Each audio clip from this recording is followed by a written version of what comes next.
నేను మానవుడిని, ఒక వ్యక్తిని, ఒక మనిషిని మాత్రమే.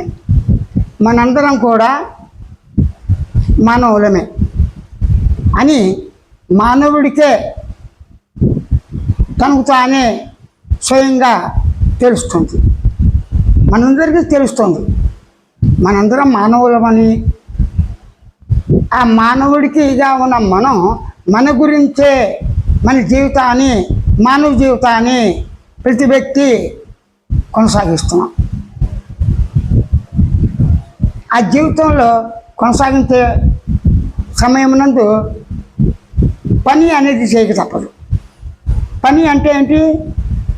ఏదో ఒకటి, ఒక సంఘటన, ఒక ఆలోచన, ఒక పని, ఒక కార్యం, ఒక కోరిక, ఒక ఆలోచన, ఒక గమ్యం, ఏదో ఒకటి పెట్టుకుని ఒక పని చేస్తాం. అసలు పని చేసేవాడు ఎవరు? తానే. పని ఎవరు? తానే. పని ఫలితం ఎవరు? తానే. పని చేసేవాడు, పనిని అనుభవించేవాడు, పని కర్మల చేత వచ్చిన లాభం కానీ నష్టం కానీ అన్నీ తన గురించి తానే మానవుడు అనుభవిస్తున్నాడు అని మానవాళ్ళందరికీ కూడా, మానవ సమాజానికి ఎవరికి వారే స్వయంగా అవగాహన ఉంది. ఏం చెప్తున్నాడు ఈ నిర్గుణ స్వామి? ప్రతివాడికి తన పనులు తానే చేసుకున్నట. మరి పనులు అన్నారు, ఏ పనులు? దేహ దృష్టితో, దేహంతో నేను ఉన్నాను పుట్టుకతోనే. ఆ దేహం ఎక్కడి నుంచి వచ్చింది, ఎలా వచ్చింది అనే ప్రశ్న అప్రసక్తం. అసలు ప్రశ్న ఏమిటి? మానవుడి పనులు మానవుడు తనకు తానే చేసుకుంటున్నాడు. ఏ పనులు? నిత్య కృత్య పనులు. నిత్యం కృత్యం చేసే పనులు ఏమిటి? దేహానికి అవసరం ఏంటి? దేహానికి ఏం కావాలి? ఆకలి దప్పికలు, కట్టుకోవటానికి బట్ట, ఉండటానికి గూడు, ఇల్లు కావాలి. ఇదంతా బాగుంది కదండి.